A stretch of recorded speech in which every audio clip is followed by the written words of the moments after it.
Cheguei, vi a porta aberta, fui entrando. É isso aí.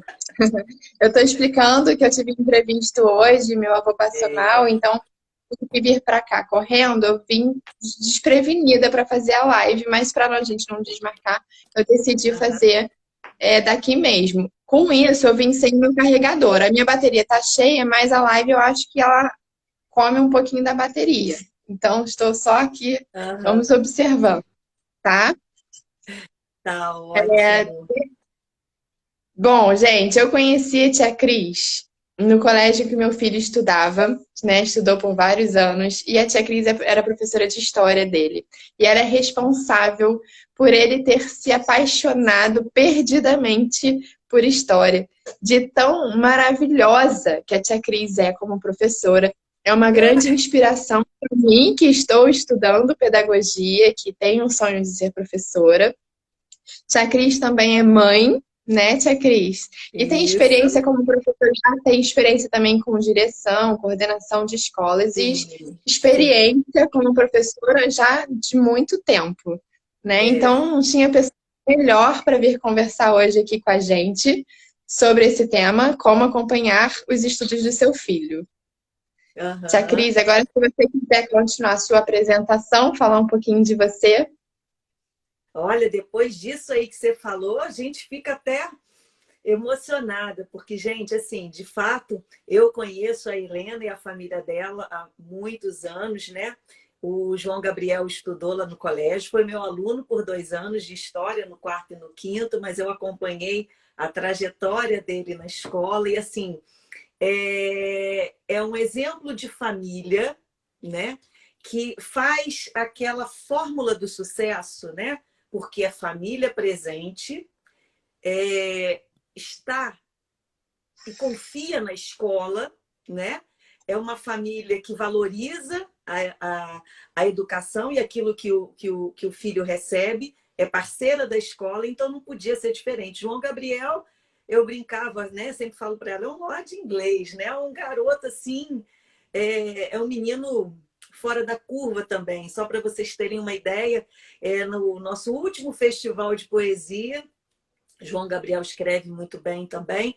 Ele participou de uma brincadeira teatral e ele foi ninguém menos do que Fernando Pessoa. E assim, foi muito bacana ver o envolvimento da Helena e providenciou a questão do chapéu, do óculos, do paletó. Então, assim, é essa realmente a fórmula do sucesso. Como a Helena falou, eu sou professora, eu estou aposentada, mas continuo na ativa, né? Continuo lá no Colégio Piranga, dando aula de história para os quartos e para os quintos anos, porque eu digo só porque eu trabalhei lá 21 anos também na coordenação. Então, o nosso contato, meu de Helena, era assim muito grande por isso, né?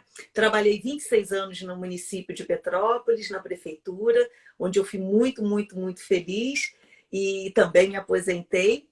E agora eu, então, tenho mais tempo para me dedicar ao que eu realmente gosto, que é a leitura, atendo algumas crianças de forma particular, enfim. E continuo lá na sala de aula, que é o meu lugar preferido. E eu estou muito feliz de estar aqui, viu, Maravilha. Helene? E saber que você está vindo também para a área de educação, você que é uma mãe maravilhosa, né? E que, de fato, vai trazer essa vivência para essa nossa caminhada, que é árdua, mas que traz tanta coisa boa, tantos bons frutos. É, sim. Obrigada pelas palavras também, Cris. Realmente, Imagina. trabalhar com educação é um ideal, né? É um propósito de vida É, e a gente acredita muito na educação, né? Como uma porta para a liberdade, né? João Gabriel está exatamente. aqui falando, ó, a melhor de todas. Ele é o seu fã número um, com certeza disso. Gente, não, João Gabriel não existe, é um querido. Oh, meu Deus! Muita emoção. Bom, Cris, eu fiz aqui, anotei algumas perguntas para fazer para Sim, você, tá? Vamos aqui entrar no nosso tema. sim. Independentemente da quarentena, né, os filhos sempre tiveram que estudar em casa, né? E até uma certa Claro. idade, eles demandam um acompanhamento constante de um adulto. Ainda que a gente precise levar em Uhum, consideração que o objetivo é construir uma autonomia nos nossos filhos, até que uhum, idade uhum. você acha que a criança vai demandar esse acompanhamento assim constante e em que momento ela vai começar a conseguir caminhar com os próprios pés? Assim, eu falo, né, a partir desses 35 anos de sala de aula que eu tenho, né? São 35 anos de experiência. Então, assim, depende. Depende da criança, depende da família e depende também das propostas da escola, né? Então, assim, como você falou muito bem, acompanhar o estudo dos filhos já era uma condição sine qua non para que a criança fosse bem-sucedida. Mas, claro que com a quarentena isso tomou um outro vulto, né? A gente hoje lida com uma situação absolutamente diferente do que a gente já podia sequer imaginar, não é? Então, veja bem, é, desde que eles entram na escola, é fundamental o acompanhamento da família. É óbvio que quando eles são menores, são da educação infantil, são das séries iniciais, a família tem que estar junto, né? Hoje, com a quarentena, muitas famílias têm se deparado com o quão difícil é você acompanhar esse processo de aprendizado, principalmente numa situação como a que a gente vive. Então, veja, partindo do princípio que a gente está vivendo agora já um momento de retorno, né, que algumas famílias já estão voltando, mas independente disso, ou na forma presencial ou online, conforme as crianças vão crescendo, a tendência é que elas se tornem mais autônomas. Mas isso também depende da postura da família, como eu falei, não é? Porque é fundamental que a família acompanhe, mas que ela não faça pela criança. Não é? Eu outro dia estava dando uma aula, né, online, e às vezes me chama muito a atenção que algumas crianças, elas, talvez, né, por conta dessa coisa delas estarem muito em casa, eu pedi que elas recortassem os quadros, né? Eu expliquei lá para eles, né, as etapas de como o açúcar era feito no século, né, nos séculos passados, porque hoje é uma moleza, você vai ali no supermercado e compra 1 quilo de açúcar, mas naquele tempo era dificílimo. Então eles tinham que recortar, não é? Eram 8 retângulos e para colar no caderno. E eu via crianças assim, tanto no presencial quanto em casa, absolutamente perdidas, crianças de 9 anos que não sabiam recortar seguindo uma linha. Tia, mas eu corto aonde? Tia, mas eu faço o quê? E isso o que que é? É também uma criança que pode ter alguém que faça tudo por ela. Sabe aquela, quando a criança leva lá na educação infantil aquela tarefa para fazer uma pesquisa e a mãe faz tudo, recorta, cola, a criança praticamente só olha? É essa criança que vai crescendo que realmente não tem autonomia. Na hora de colar uns quadrinhos numerados, se perde. Por quê? Porque não está habituada a fazer as tarefas. Tem sempre quem faça por ela. Então, vejam, para que o jovem se torne, né, o adolescente e a criança já no final do Fundamental 1, lá no 5º ano, já se torne, vá se tornando autônoma, depende também de nós. Que nós também deixemos que essas crianças façam as coisas, claro, com a nossa supervisão. Óbvio que a gente vai estar cobrando, mas não é você arrumar a mochila. Uma coisa que eu ouço muito isso na escola privada, né? Fulano, cadê seu caderno? Ah, minha babá não botou na mochila. Ah, minha mãe esqueceu de botar. Eu falei, gente, mas elas não são minhas alunas. Não tem carteira aqui para as duas. Quem tem que arrumar a mochila é você.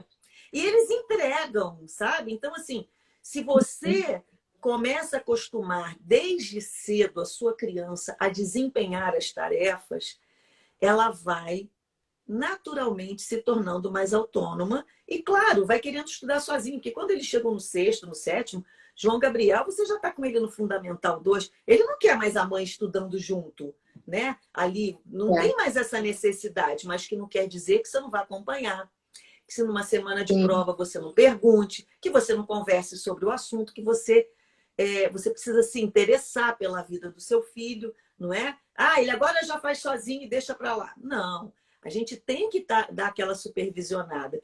Então, assim, o momento da criança ir começando a ter essa autonomia vai depender também da forma como a família e como a escola vai conduzindo essas atividades. Então, isso é fundamental.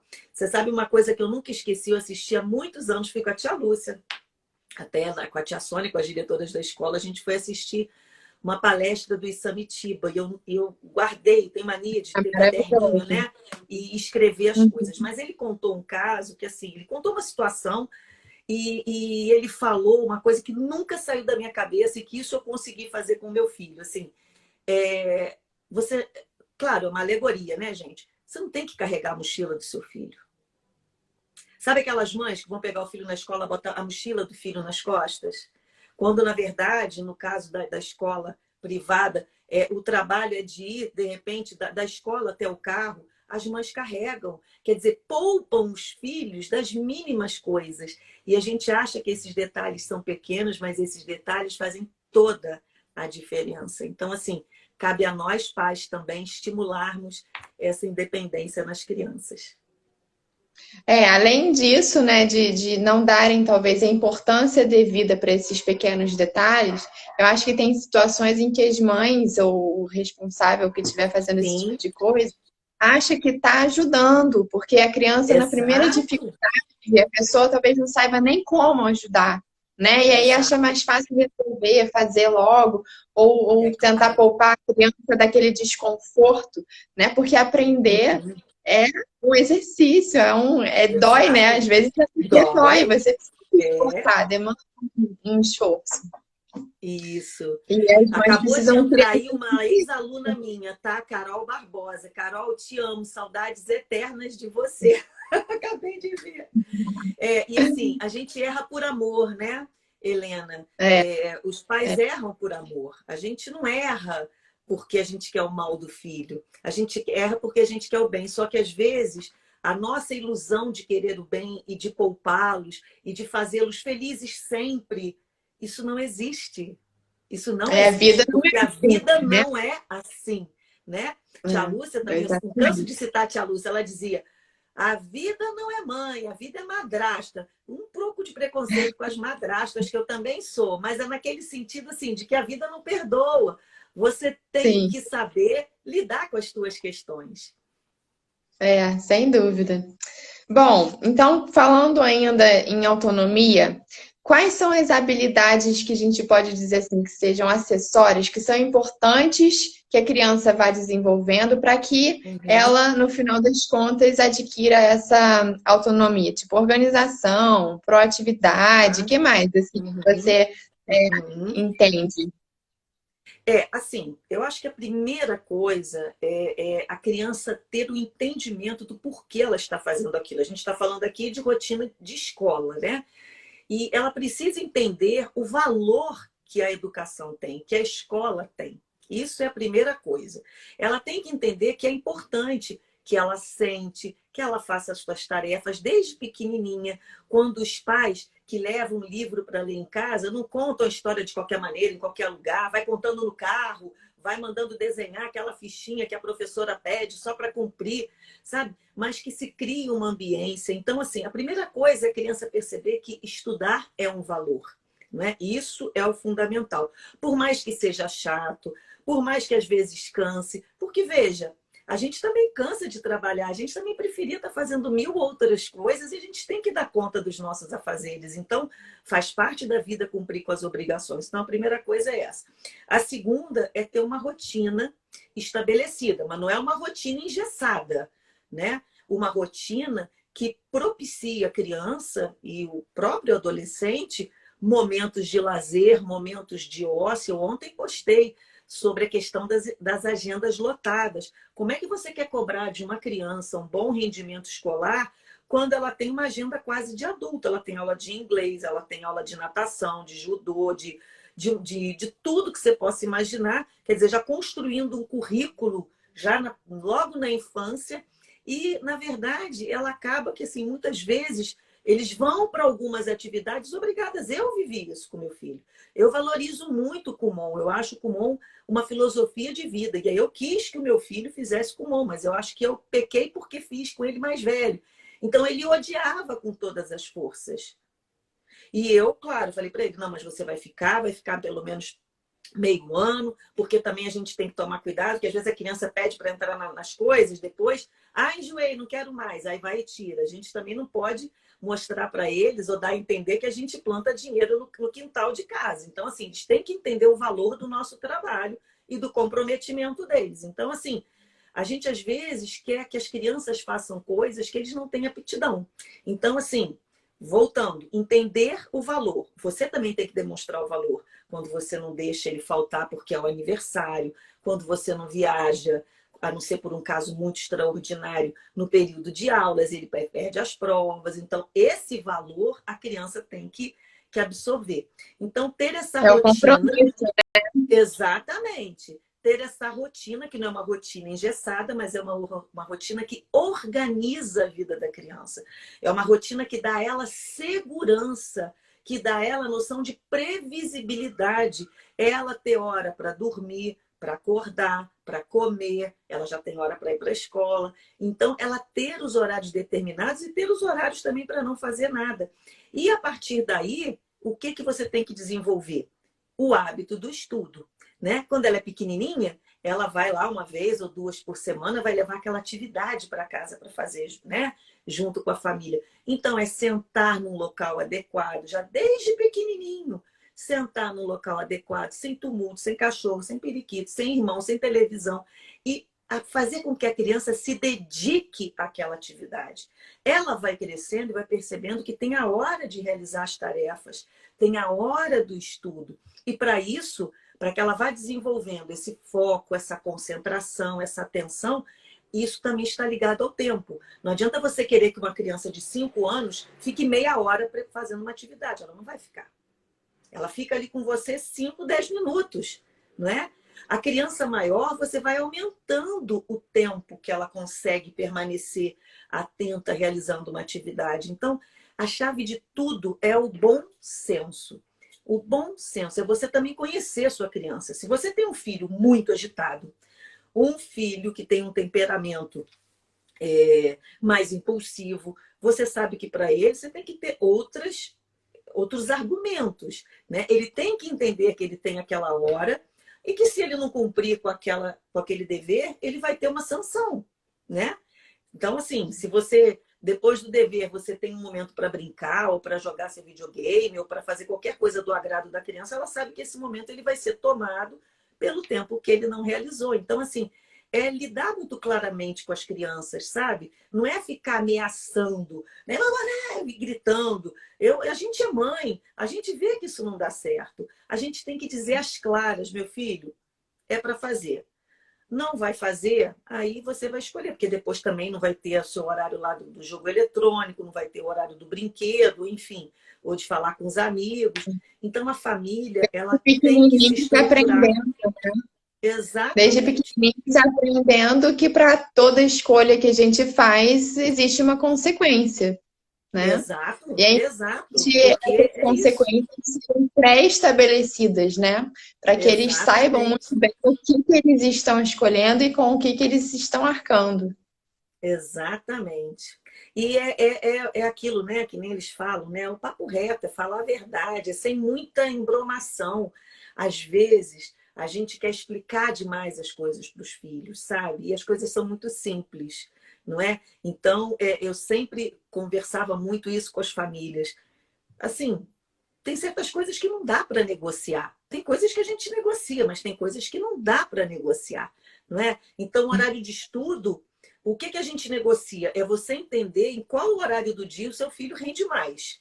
Mas isso você não negocia com ele, isso é você que determina, não é? Então, assim, as crianças não têm ainda maturidade para fazer determinadas escolhas. Não é só o que elas querem o tempo todo. Nós somos os adultos da relação, né? Então, nós temos que organizar, que encaminhar para que ela vá construindo, de fato, a sua autonomia. Não chegue numa aula, não consiga recortar um papel em 4 pedaços. E aí, sabe o que acontece? A gente faz o filho sofrer. Quando a gente priva o filho de aprender por ele mesmo, a gente faz o filho sofrer. Porque A eles própria sofrem. autoestima dessa criança não vai Eles se se sentem formar como dela. incapazes. A Exatamente. autoestima só se forma quando você tem algo a estimar em si próprio, né? Então, se você vai crescer Exatamente. sem saber nada, como é que você vai ter uma autoestima? É importantíssimo, Exato. realmente, os filhos Com aprenderem. A gente só certeza. tem que massa. Isso, ia lidar com fracasso, que não conseguiu, que vai tentar de novo, e a vida é isso, né? A gente tem muito medo, eu entendo, a gente é mãe. Cara, se a gente pudesse, a gente tiraria todas as pedras do caminho, mas isso também não é bom. Isso é fazer com que os nossos filhos não sejam pessoas capazes de lidar com as frustrações, que fazem parte mesmo da vida, né? Não tem jeito. É verdade. Essa sua dica, teve até alguém aqui, ó. Minha mãe tá assistindo, falou, boa dica, Ah, a eu vou avó sabe tudo.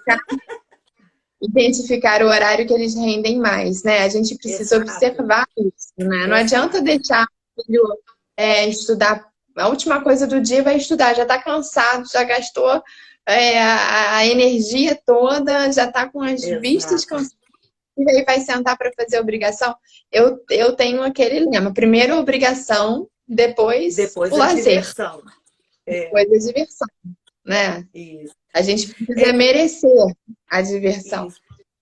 E aí ela tocou num ponto que é fundamental, é a gente conhecer os nossos filhos. Porque às vezes eu já ao longo desses anos todos eu sempre encontrei mães que diziam assim: "Ai, mas me diz o que que eu faço? Me indica um livro para eu ler". Gente, se claro que ler faz bem, é claro que a gente tem que se apropriar de conhecimento para poder melhorar a nossa prática, não só como mãe, como educadoras, como pessoas, enfim. Mas vejam, a gente precisa conhecer a nossa criança. Então, isso assim, por exemplo, eu não rendo nada mais à noite. Depois dessa live, eu já vou me organizar, já vou dormir. Eu não consigo estudar de noite. Eu sou da manhã, eu sou do dia. Eu sou uma pessoa que acorda bem-humorada, disposta, eu rendo de manhã. Então, você tem que conhecer seu filho.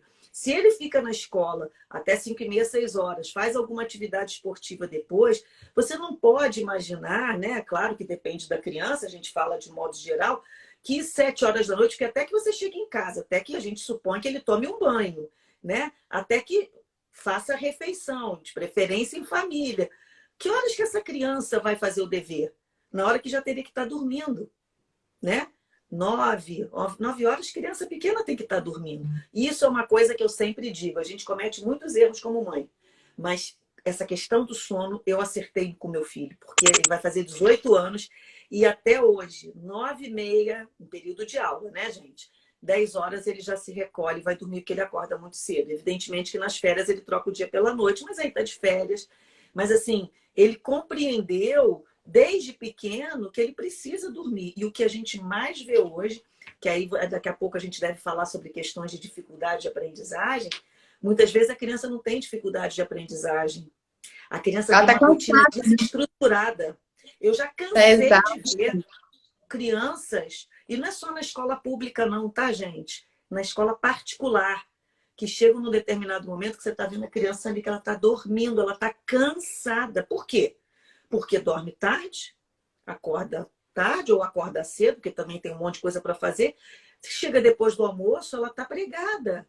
Então, assim, é muito importante que a gente perceba que o sono é fundamental para o bom desenvolvimento, não só cognitivo, como emocional, físico, né? Isso é fundamental. É verdade. Minha A amiga alimentação, Gláucia entrou. Oi, Gláucia, querida.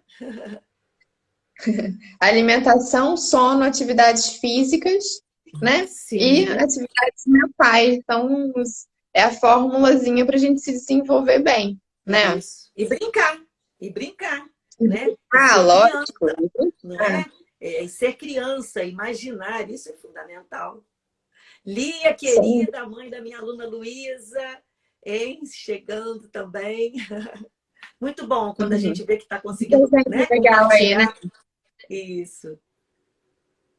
Bom, é, a gente, independentemente da idade, né, sempre é possível que o filho vá apresentar alguma dificuldade em algum momento. Aliás, eu Sim, acho que o esperado é que em algum momento todo mundo vá apresentar algum tipo de problema. Isso é natural. claro, Ninguém vai ter claro. Em paciência qualquer setor da vida. o É. tempo todo, a vida inteira, né? Então é de se esperar isso.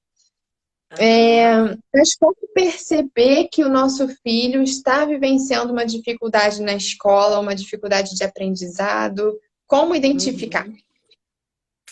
Então, é, tem pessoas que acham que a gente identifica as dificuldades do filho pelas notas, né? Mas a nota, ela é a ponta do iceberg, né?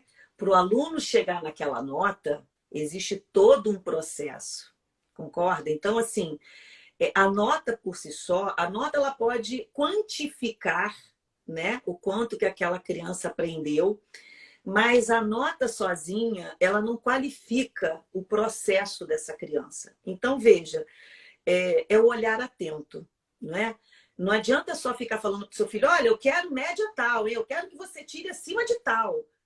Isso não é acompanhar o estudo, né? Você pode sim estipular metas com seu filho, não é? Se o temperamento do seu filho ou se o jeito do seu filho absorve isso bem, porque se eu fizesse isso com o meu, eu dava completamente errado, porque ele tem um temperamento que, assim, diante de cobrança, ele fica um pouco, né?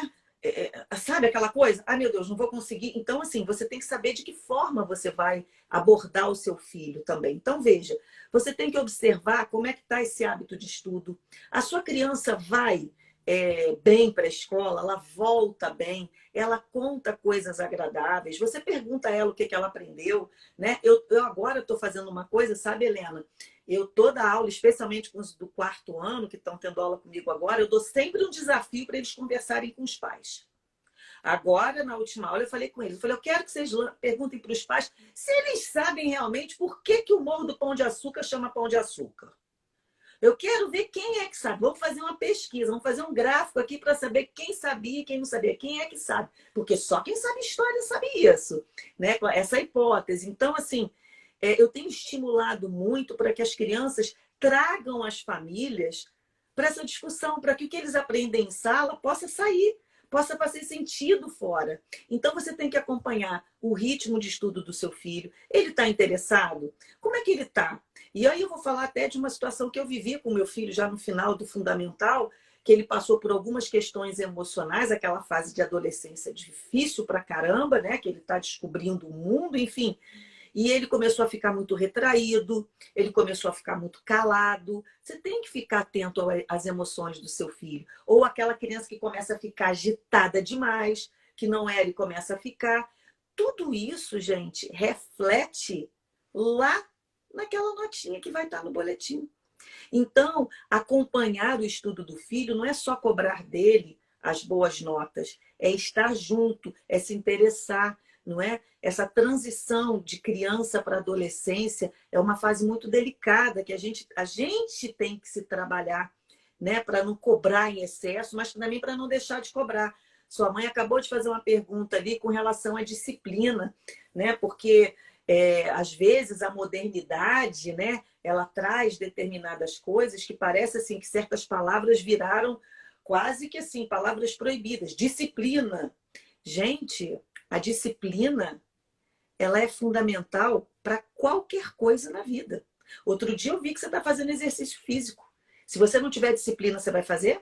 Vai acordar de manhã para ir para a rua, correr? Se você não tiver Alguma. Sem disciplina, disciplina, a gente não faz então, nada. assim, não é você ser autoritário, nem você é, trabalhar com a criança no sentido de podá-la, né? de colocá-la dentro de um quadrado e querer que ela seja. Não, não é isso. Mas a disciplina ela é fundamental. É a disciplina para ter hora de estudar, a disciplina para saber arrumar o seu material, né? É ter disciplina consigo próprio, né? E isso a gente aprende, né? E isso a gente aprende. Então, assim, não é um castigo. A criança, quando ela percebe que aquilo faz bem para ela, porque é óbvio que eles vão passar, vão ter momentos na vida que eles vão dizer que a gente é chata, que a gente é a pior mãe do mundo, que a mãe do amigo deixa fazer, que você não deixa. Gente, mas é isso, né? Porque a grama do vizinho vai ser sempre mais verde. Então, estar atenta aos sinais. E, claro, você tem que ter um bom diálogo com a escola do seu filho, né? Se você está na dúvida, se você está vendo que a coisa não está se encaminhando bem, você tem que falar com a escola. Olha só, estou percebendo ali, mas está tudo bem aí na escola? Como é que ele está? Ele está cumprindo as tarefas? Ele está... como é que estão as coisas? Como é que está o relacionamento? Isso é fundamental, né? Então, assim, é um olhar que é muito mais amplo, é muito além da nota, né? Porque o aluno é muito mais do que uma nota, né? Para ele chegar A nota é resultado de um momento, né? Às vezes a criança está até sempre muito bem, ela está aprendendo direitinho, está se desenvolvendo legal, mas no dia da prova ela não está legal, ela está passando bem, você vai resumir todo aquele contexto a um momento, né? Exatamente.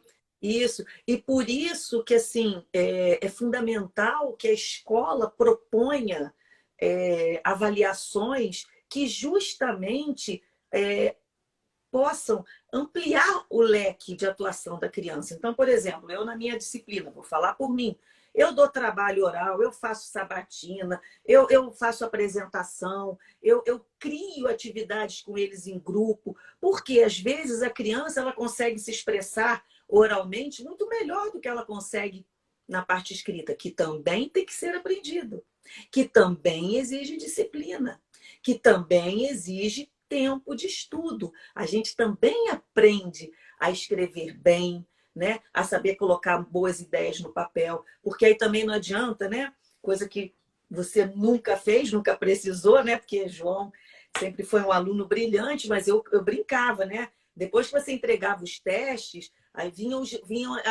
era o momento do garimpo de notas, né? Vinham aquelas mães para garimpar os décimos. Mas, ô tia, aqui nessa questão, você não acha? Quer dizer, essa preocupação ela fica exacerbada na prova porque ela não quer que o filho tire nota ruim. É claro que a gente às vezes erra. Como várias vezes eu voltei atrás e falei, pô, realmente, depois de corrigir 40, 50 provas, a gente pode se enganar e a gente tem que ter essa humildade. Olha, realmente, eu poderia ter considerado isso aqui, eu vou fazer. Mas na maioria das vezes é assim, mas você não acha? Quer dizer, a própria família tem dó da criança, dela ter errado. Quando, na verdade, gente, o erro é fundamental para que ela acerte. Por isso que eu sempre oriento as crianças, passem as questões da prova que vocês erraram a limpo. Refaçam essa questão, porque também do que adianta você entregar? Ah, tá, errei, acabou. Refaz, vê aonde você errou. É assim que a gente aprende. O erro, você não fizer isso, te ajudar a avançar. Exato. Se e a gente não tem que ter dó das crianças. Comete o mesmo erro. Oi? E não foi você que não deu o ponto, né? A professora não dá ponto para o aluno, é o aluno que conquista, Exato. né? Sabe aquela coisa? Mas ele quis dizer isso. Querer quis, eu sei que quis, mas não disse. Então a gente precisa o quê? Trabalhar a escrita. Eu, agora, há um tempo atrás, eu até comentei com o meu marido, ele também começou a dar prova na faculdade, falei, gente, a gente inventa tanta coisa. Eu fui inventar, né, que o João já passou por isso, de fazer com que eles escrevessem textos a partir de um roteiro. Então, 3 textos de cada criança. Então, você imagina quantos textos a gente não tem que ler, não tem que corrigir. Mas, gente, se você não colocar essas crianças para escrever, para falar, como é que eles vão desenvolver essa habilidade? Porque só chegar lá na hora da prova e fazer aquilo, isso para mim é muito pouco, sabe? A gente tem que desenvolver outras habilidades. E assim, é no dia a dia. Então, é como eu te falo, a escola tem o seu compromisso com a aprendizagem dessa criança, a escola é responsável pela aprendizagem da criança. Não tem jeito de tentar ver novas formas de explicar, dar mais exercícios, sabe? Eu até tive uma situação muito bacana, porque quando eu estava na coordenação, foram inúmeras vezes que eu propunha deveres extras para as crianças. Né? Olha, então eu tive uma aluna que muito querida, que hoje já está no 8º ano, que por acaso ela foi fazer limpeza de pele com a mesma pessoa que faz drenagem em mim. E aí, quando a moça perguntou a ela onde ela estudava, ela falou, estudo no Colégio Ipiranga. Ela falou, eu cuido da tia Cris. Aí ela, olha o que essa menina lembrou de coisa que ela estava no 5º ano, né? A tia Cris, adoro a tia Cris, porque ela que me ajudou a escrever direito. Porque eu tinha o caderno da tia Cris. Porque eu propus à família, como ela tinha muitos erros ortográficos, ela nem era ainda minha aluna, falei, eu vou mandar uns exercícios para ela. Me dá um caderno lindão dela aí, bem bonito. Então, eu preparava exercícios de ortografia para ela fazer. Depois, ela tinha que escolher 5 daquelas palavras e fazer um texto, criar uma história maluca. Então, assim, você vê, eu falei, caramba, ela não esqueceu isso, Kátia. Eu falei, cara... E eu já tinha até esquecido desse caso, né? E ela não esqueceu. Então, veja, a escola precisa abraçar os seus alunos, né? Porque todos são capazes de aprender. Alguns de uma forma mais lenta, outros, às vezes, nem precisam da escola. Agora, a pandemia está mostrando isso. Nós temos crianças que, assim, que são impressionantes, mas isso não é regra. A grande maioria das crianças precisa de nós, da escola, E aí, dos professores e da família.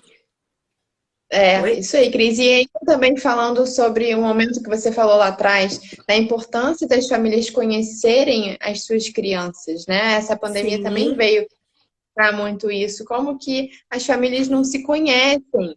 E é não fundamental você saber o conversam. que é o seu filho, você identificar, inclusive, qual é o perfil que ele tem enquanto estudante, se ele é mais Uhum, auditivo ou se ele é mais visual, né? Se ele precisa uhum, escrever, eu preciso escrever tudo. O João Gabriel não, o João Gabriel exato. precisa ouvir, ele ouve, se concentra numa aula, ele aprendeu tudo. Eu queria ser assim. Aham.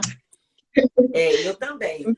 Né? Você falou dessa questão de temperamentos, eu até posso deixar uma dica aí para quem não conhece, que, aliás, eu até sigo a Tá super Adriana. em alta esse assunto agora, Oi? né?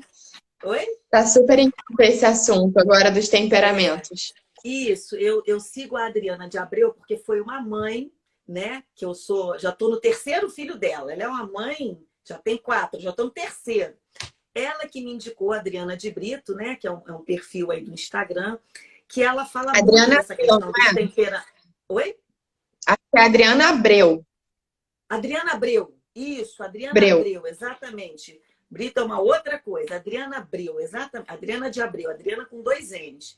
E aí, ela fala muito dessa questão dos temperamentos, né? Então, assim, a gente primeiro tem que entender, pessoal, que o temperamento, ele faz parte da nossa personalidade, ele é um aspecto.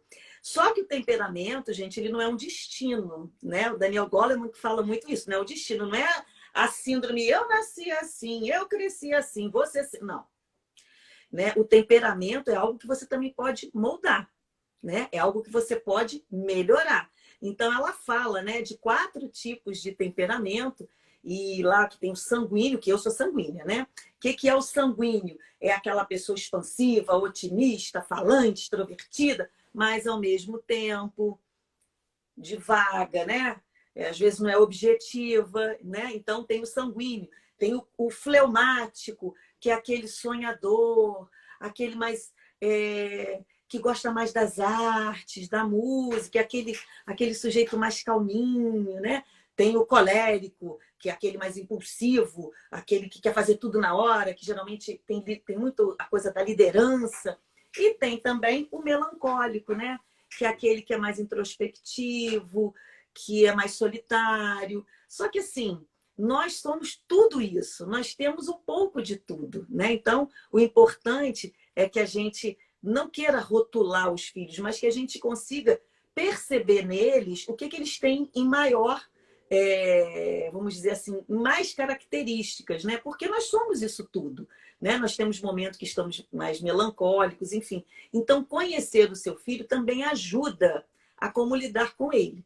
Eu estava, assim, pensando na minha vida, eu, né, ao longo desses 35 anos, eu nunca me fiei muito nessa coisa desses temperamentos, né? Esse fleumático, eu sempre agi de acordo com a minha intuição.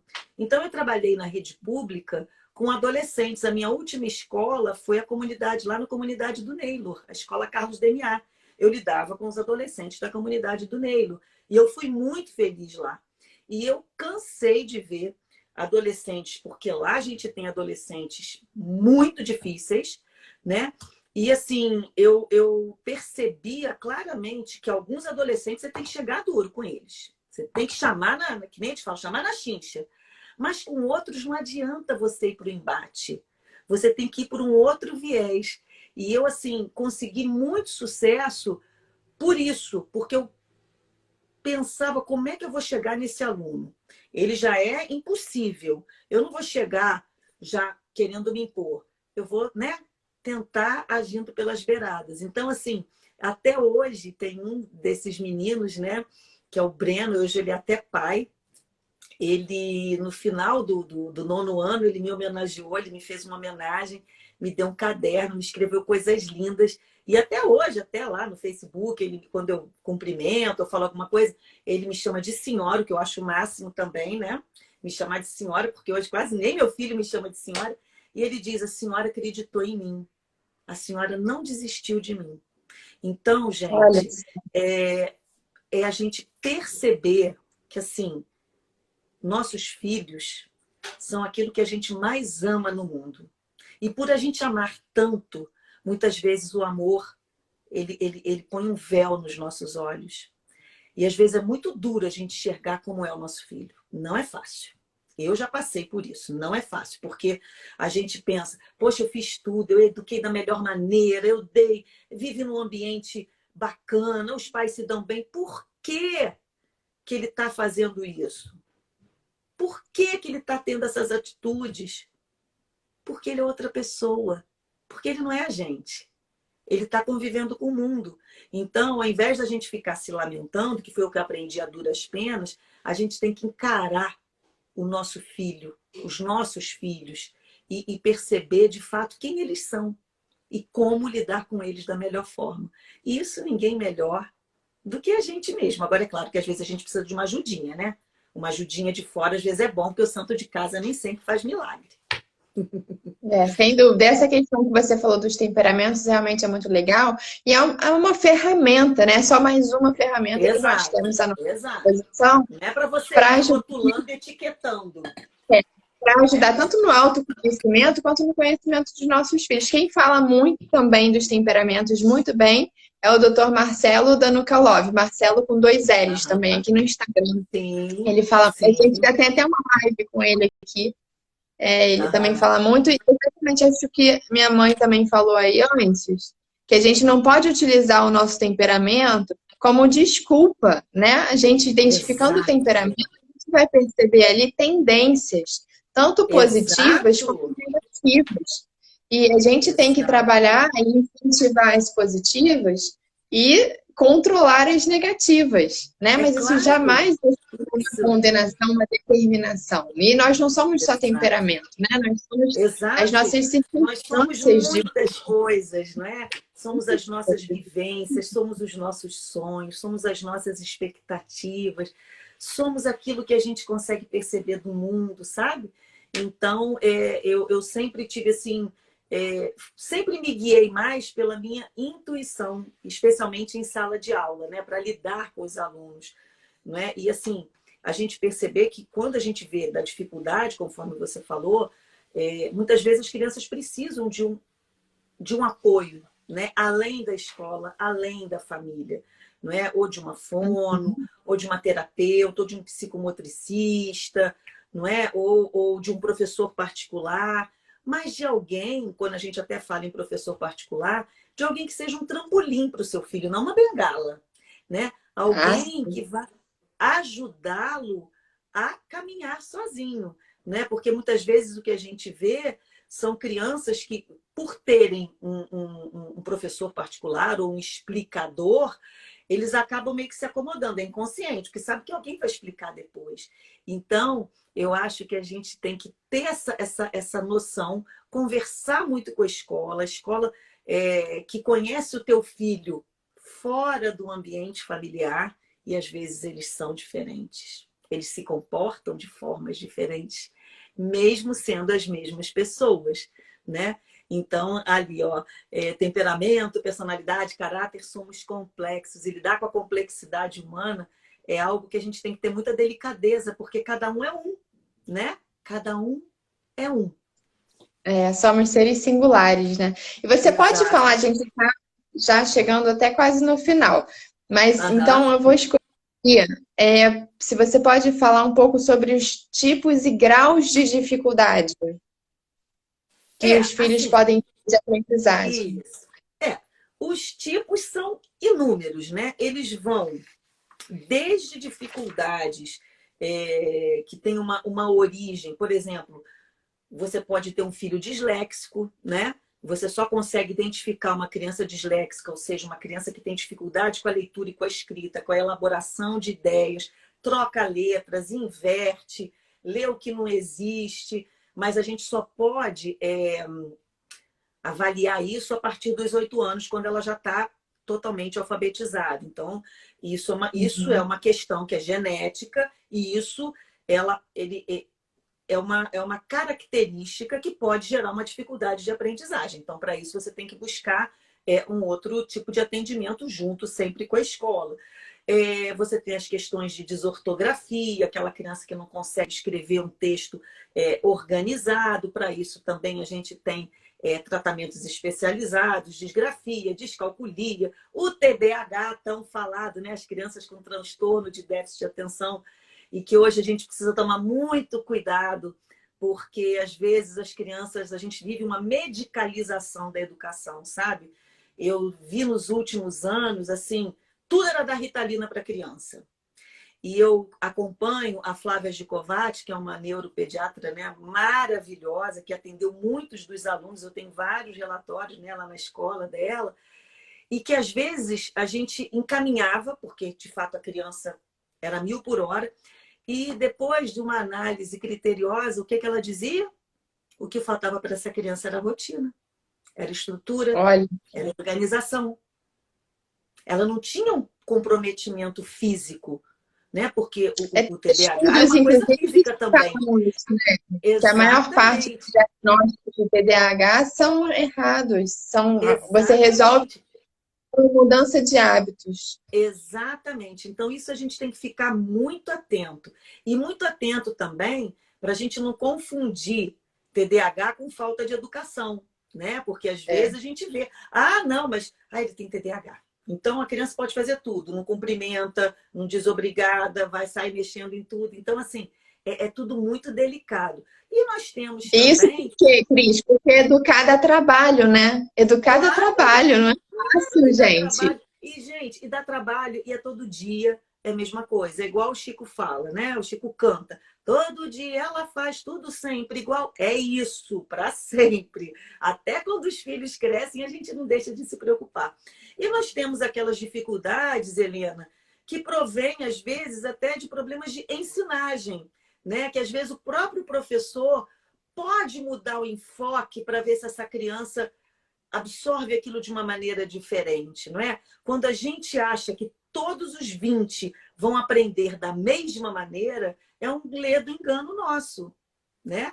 Então a gente precisa entender que cada um é um. Então, às vezes, a dificuldade que a sua criança apresenta, ela tem relação até com alguma, ou com a forma de ensinar, ou com uma questão dela de desatenção, de insegurança, né? Então, por isso que é tão importante essa relação afetiva de professores, alunos, professores e famílias. Nós estamos todos juntos, né? A gente quer o melhor para essa criança. E identificando essas questões todas aí, junto com a escola, sempre, a gente vai conseguir encaminhar para um melhor atendimento. Sim, e como que os pais devem proceder diante de uma dificuldade de aprendizagem que o filho esteja apresentando? Claro que isso vai variar de Primeiro, acordo com o vai grau, variar né, e de com o cada um. tipo E o de primeiro de tudo, dificuldade. Helena, é aceitar. É aceitar que seu filho tem dificuldade. Né? O meu filho tem dificuldade em exatas. É aceitar. Primeiro você tem que aceitar, você tem que entender que ele precisa de uma ajuda maior em determinada área, né? Porque ninguém é bom em tudo. Então, onde está o foco da dificuldade dele? Ele não aprende por quê? É porque está faltando um conteúdo anterior e aí você precisa retomar o que foi dado agora. Quando a gente voltar de fato para o presencial, é que a gente vai ver, né? como é que de fato as coisas estão. Eu já estou começando lá, eu estou sempre mandando escrever, mas assim, só quando eles estiverem ali conosco o tempo todo é que a gente vai ver aquela produção ao vivo e a cores, né? Você vai poder acompanhar esse processo mais de perto. Então a família ela tem que entender qual é a dificuldade. É uma coisa física, né? O que ele tem é algo que precisa de um atendimento de fato especializado? Ou é algo que vem decorrente de quê? De um cansaço, de uma falta de rotina, ou porque não entendeu direito, ou porque está sem base, né? Ou porque precisa rever alguns conteúdos. Então, assim, a chave de tudo é o conhecimento, é a sensibilidade. E entender que, assim, os filhos, eles de fato podem ter dificuldades. Eu já vi várias famílias que têm muita dificuldade de lidar com isso. Ah, mas eu sempre fui um bom aluno. Ah, mas... Sim, mas teu filho pode não ser um aluno, no caso, academicamente brilhante, né, de acordo com o padrão que você estabelece, mas ele é um ser humano maravilhoso, ele é artista, ele gosta de instrumento, ele gosta de desenhar. Então a gente também precisa valorizar essas outras habilidades que eu acho que essa busca pelo academicamente perfeito vai deixando de lado, sabe? E a gente não vai valorizando. Então, assim, isso é muito importante. A gente vê que os filhos têm outras habilidades. Tem a questão do esporte. Então, assim, é ter esse olhar sensível e sempre, sempre manter o contato com a escola, né? Eu acho que essa parceria é fundamental. É claro, vou voltar aqui a puxar a sardinha para o nosso peixe, Helena. João Gabriel era um aluno maravilhoso, né? Aquele aluno que toda professora sonha, educadíssimo, lindo, tranquilo, participativo, topa tudo, excelente aluno. Aí é ótimo. Mas e aquele menino? O dia que você me telefonou, que a gente fez uma conversa rapidinha, eu estava com uma mãe de um menino que precisava de alguém para ouvir. Você está entendendo? Porque o menino disse Uhum. para ela que ele era invisível, que ninguém olhava para ele. Graças a Deus que eu chamo todo mundo, menina. Graças a Deus que eu faço chamado, que eu chamo pelo. Olha, ainda bem que eu sou. Eu vou anotando quando eu estava online. Mas assim, eu falei, meu Deus, isso é muito sério. Por quê? Porque é É, aquele aluno quietinho. Aquele aluno que, se você não falar com ele, ele também não te dá trabalho. também. E veja É. como ela estava precisando, né? De falar, tia, me ajuda. Eu falei, olha, na minha aula não é assim, mas olha, eu dei algumas dicas para ela. Mas entenda também que é o jeito dele, ele nunca vai ser uma pessoa expansiva. Então, cabe a nós, professores, o quê? Chamar por ele. Fulano, não, me ajuda aí. Estímulo. Agora não pode, mas vai ser meu ajudante quando puder, né? Porque agora a gente não pode, eles não podem pegar nas coisas uns dos outros. Mas, enfim, me ajuda, vai lá levar um recado. Começa a mostrar para ele que ele existe, sim. Que não é só aquele aluno falante que se destaca que existe. Então, veja como é importante que a família tenha esse vínculo afetivo com a escola. E que a gente, enquanto professor, olhe para essas crianças com um olhar diferenciado, que a gente consegue, né? Saber quem é quem precisa de um pouco mais de apoio. Isso é muito bom. E Marília também ter um Godine cuidado é muito a Duda, grande. gente, minha aluna de 1000 anos atrás. Ai, meu Deus, que linda, mora nos Estados Unidos. Foi minha aluna no segundo ano. Ai, meu Deus, estou até Ai, emocionada. que Eu tenho legal. até hoje a almofada que você me deu, viu? Até hoje, mandei até uma foto para sua mãe. Ô, minha nossa. Mas, ô, Cris, Ai, que uma coisa última coisa boa. que eu vou complementar aqui o que você está falando, para as famílias terem muito cuidado quando os filhos estiverem apresentando algum tipo de dificuldade, porque ninguém apresenta dificuldade porque quer, né?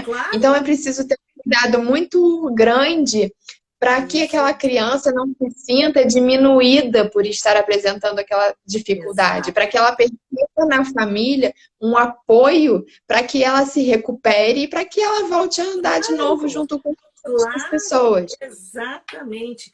E também um outro detalhezinho, né? Porque ao longo de 35 anos, né, como diz o dito popular, a gente fica meio macaca velho também, né? Ficar atento, porque é muito comum a criança receber um dever ou levar o dever para casa e dizer, ai, não entendi. Entendi. Você tem que ficar Nem atento. leu. Ai, não entendi. Aí você vai, manda ela ler em voz alta. Isso acontece em sala de aula também.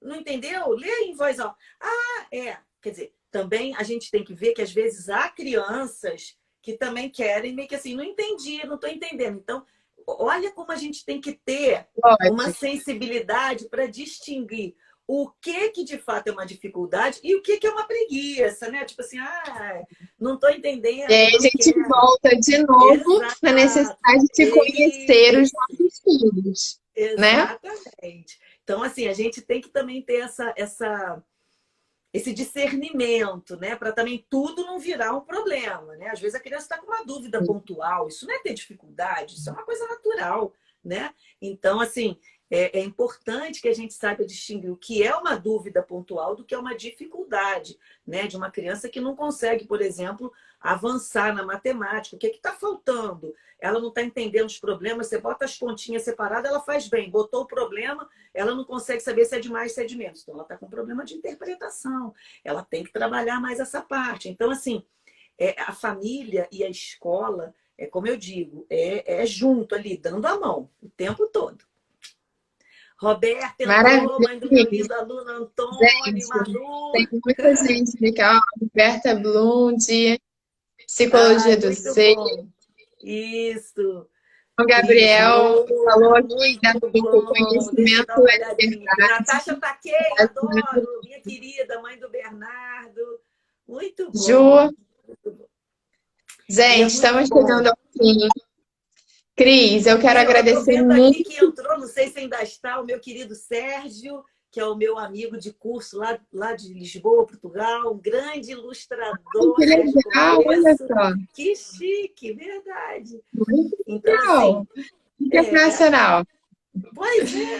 Bom, eu queria te agradecer muito por Ah, você ter esse convite, por você estar aqui dividindo que essa sua bom. experiência maravilhosa, essas dicas Posso, tão posso, importantes.